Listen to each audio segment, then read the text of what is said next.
When Barron Trump walked into a high-end restaurant, he didn't expect his MAGA hat to spark a public showdown. What happened next not only shocked the manager, but left an entire city talking. It was a sunny afternoon in Los Angeles, the kind that tempts you to slow down and savor the day. Barron Trump, now in his late teens, had just wrapped up a quiet morning of reading and decided to treat himself to lunch. He chose LA Terrace, a renowned restaurant known for its blend of sophistication and exclusivity, the kind of place where every table seems to hold a story, celebrities, CEOs, influencers. He'd been there before, always enjoying the serene atmosphere and impeccable service as he walked through the glass doors. Barron stood out not just because of his stature, but because of the bright red MAGA hat perched on his head. He wore it with ease, the way one wears something they're comfortable with, not intending to provoke, but simply expressing a part of themselves. He was greeted by the hostess, a woman in her mid-30s with a polished demeanor, who seated him near a corner table. The restaurant wasn't crowded. A few diners sipped their wine and exchanged muted conversations. Barron opened the menu, his expression calm as he scanned for his favorite dish. He didn't notice the glances at first. A man at the next table nudging his partner, a couple of waitstaff whispering near the bar. But then, the manager emerged. The man, mid-40s, sharp suit, sharp voice, walked briskly to Barron's table, his face tight with determination. "Excuse me," he said loud enough to draw attention. "We have a policy against political apparel here. I'm going to have to ask you to remove the hat." Barron looked up, surprised, but not rattled. He removed his earbuds and placed them on the table. "I wasn't aware of any policy like that," he replied calmly. His voice was steady, respectful, but firm. "It's written in our code of conduct," the manager insisted, gesturing vaguely towards the entrance. "We want this to be a neutral space for all guests." Barron tilted his head slightly, weighing his options. He glanced around. Some diners were pretending not to listen, while others openly stared. "I'm not trying to cause any trouble," he said, keeping his tone neutral. "I'm just here for lunch." The manager's stance stiffened. "You need to take the hat off, or I'll have to ask you to leave." Barron paused, his expression unreadable. Then, with a slight nod, he pushed his chair back and stood. "If that's how you feel," he said evenly, "then I'll leave the room." Fell into an awkward hush as Barron picked up his belongings. He left behind his untouched glass of water, walking out of the restaurant without another word. The door closed softly behind him, but the tension inside lingered thick as smoke outside the restaurant. Barron paused for a moment, letting the warm California breeze brush against his face. He adjusted his hat slightly, as if reaffirming his choice to wear it, and took a deep breath. He wasn't angry, frustrated maybe, but more than anything, he felt disappointed. He had always been taught to treat people with kindness, even when disagreements arose, and this felt like a betrayal of that principle. Inside the restaurant was a buzz with quiet murmurs. A waiter leaned in to whisper to the manager, "Do you think that was a good idea? That's him." The manager waved him off. "We can't make exceptions if we let him stay. It sends the wrong message. This is my restaurant, and I'll run it as I see fit." Meanwhile, Barron walked a few blocks down to a small public park. He found an empty bench and sat down. Pulling out his phone, he began typing. First to his mother, letting her know what had happened, and then to a few close friends. He wasn't looking for sympathy, just clarity. Was he overreacting? Was the manager justified? Within minutes, replies started pouring in. One friend texted, "That's insane. They shouldn't have treated you like that." Another added, "You handled it better than I would have." As he scrolled through his messages, an idea began to form in his mind. He wasn't interested in revenge or a public showdown. Instead, he saw an opportunity, something constructive, something meaningful. If the restaurant wanted to avoid political statements, then why not highlight the importance of unity and understanding? Instead, Barron stood up, determination sparking in his eyes. He started making calls, his voice calm but filled with purpose. "Hey, "I need your help with something," he said into the receiver, the first of many conversations that would set his plan in motion. Back at the restaurant, the atmosphere was uneasy. Word of what had happened began spreading through social media as other diners shared their accounts online. They kicked out Barron Trump for a hat. One post read, accompanied by a blurry photo of the incident. Another chimed in freedom of expression, guess not at LA. Teresa, the manager scrolling through his phone at the bar, began to feel a knot form in his stomach. The comment section was already filling up, and not all of it was supportive. Let them talk, he muttered to himself, trying to shake off the growing sense of regret. But deep down, he knew the situation was spiraling out of control. By the time Barron returned home, the incident had already started making waves online. A few local influencers had picked up the story, their captions ranging from supportive to polarizing. Barron glanced at the posts briefly, but didn't dwell on them. He wasn't interested in fueling drama or dividing people further. His focus was on doing something that could turn this negativity into a positive outcome. Sitting at his desk, Barron jotted down notes in a small leather-bound notebook. He thought about the interactions he'd had that day, not just with the manager, but with the people watching the silent judgments, the curious stares. What could he do that would encourage dialogue rather than conflict? He wanted to challenge the divisiveness, but in a way that felt personal and impactful. The idea clicked almost out of nowhere. A public fundraiser, not just any fundraiser, but one with a clear, unifying message.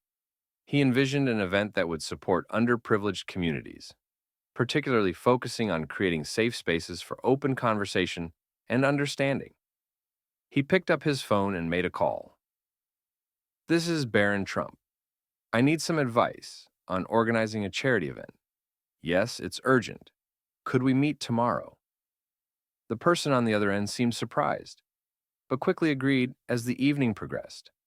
Barron's plan took shape. He drafted a proposal for the fundraiser, deciding to set it up right outside LA Terrace. He wanted the location to emphasize the message that even in places of conflict, unity could find its way. A close friend agreed to help with logistics, and within hours, the wheels were in motion. Meanwhile, at the restaurant, the fallout was intensifying. The manager's decision was no longer a private matter. It had become a public debate. News outlets began reporting on the incident, quoting eyewitness accounts. Some articles painted Barron as a victim of intolerance, while others defended the restaurant's right to enforce its policies. The restaurant's social media pages were flooded with comments. Some users praised the manager for standing his ground, but others called for boycotts, arguing that the decision reeked of hypocrisy. One comment read so much for a neutral space. Kicking someone out isn't neutral. It's picking a side. The staff at LA. Tarasca could feel the tension. Regular customers canceled reservations, and the once bustling restaurant was noticeably quieter. The manager, who had initially felt confident about his stance, now found himself grappling with second thoughts. He told himself it would blow over, but deep down, he wasn't so sure. As night fell, Barron prepared for what was to come. He knew the fundraiser wouldn't erase the incident, but he hoped it could shift the focus towards something constructive. The world didn't need more shouting matches. It needed moments of connection, even in the most unlikely circumstances. The following morning, the quiet block in front of LA Terraza began to transform trucks unloaded equipment. As volunteers set up tables, banners, and a small stage, Barron stood at the center of it, all overseeing the arrangements. The banner above the stage read in bold letters, "United we stand, building bridges, not walls." He'd reached out to several organizations that focused on community building, youth mentorship, and dialogue facilitation. The fundraiser wasn't just about raising money, it was about creating a space where people from different walks of life could come together. Food trucks, live music, and booths for local charities lined the sidewalk, turning what had been a source of conflict into a vibrant community event. By midday, the crowd started to gather. Families, young professionals, activists, and even a few familiar faces from social media showed up. Barron took the microphone to address the audience. His voice was steady, but filled with emotion. Yesterday, I was asked to leave this restaurant because of a hat. That's okay. I respect their policies, even if I don't agree with them. But what struck me wasn't just being turned away. It was the bigger picture. We've become so quick to judge each other, to take sides, to shut down conversations that's not who we are. We can do better. The crowd erupted in applause, and Barron continued, "This event isn't about me, and it's not about them. It's about all of us finding ways to listen, to understand, and to come together." The funds we raise today will go toward programs that foster dialogue and inclusion. Thank you for being here and proving that unity is stronger than division. The applause was louder this time, and Barron stepped off the stage, shaking hands and thanking attendees personally. His calm demeanor and thoughtful words resonated deeply with those present, many of whom had come out of curiosity but left feeling inspired. Inside LA Terrace, the scene was quite different. The manager stood at the window, watching the event unfold. He hadn't expected Barron to respond in this way, and it left him conflicted. Some of his staff had stepped outside to join the fundraiser, unable to resist the pull of the lively music and sense of camaraderie. One waiter who had been there the day before returned to the bar and said quietly, "You should go out there, talk to him." The manager stiffened. "This isn't my fight, maybe not?" The waiter replied, "But it's definitely your chance." The manager didn't respond, but his expression softened. He poured himself a glass of water and watched as the crowd outside continued to grow. Something about the scene tugged at him, a feeling he hadn't allowed himself to acknowledge until now. As the day wore on, the fundraiser outside LA Terrace became the talk of the town. Social media was ablaze with live streams, photos and hashtags like "building bridges" and "united." We stand all praising Barron's poise, and the positive message he was spreading. The event attracted more than just locals. News crews arrived, capturing the vibrant energy of the crowd and Barron's powerful speeches inside the restaurant. It was another story. The once busy dining room was eerily quiet. Tables that were typically reserved weeks in advance now sat empty, and the few patrons who did arrive seemed distracted, glancing outside at the fundraiser, as if they were missing out on something meaningful. The manager tried to focus on his work, but the growing tension among his staff was impossible to ignore. A server approached him cautiously. "Some customers have been asking about the event. They're saying it looks incredible, and maybe we should go out there." The manager's jaw tightened, but he didn't respond. Instead, he retreated to his office, closing the door behind him. He sat at his desk, staring at his computer screen, where dozens of emails flooded in, complaints from customers, cancellation notices, and even a few scathing critiques from local media outlets. One email stood out. It was from a regular customer who had always been cordial and supportive. The message read, "I've always loved LA Terrace, but yesterday's incident was deeply disappointing. Kicking someone out for their personal beliefs isn't the neutrality you claim to stand for. It's divisive. I hope you'll find a way to make this right."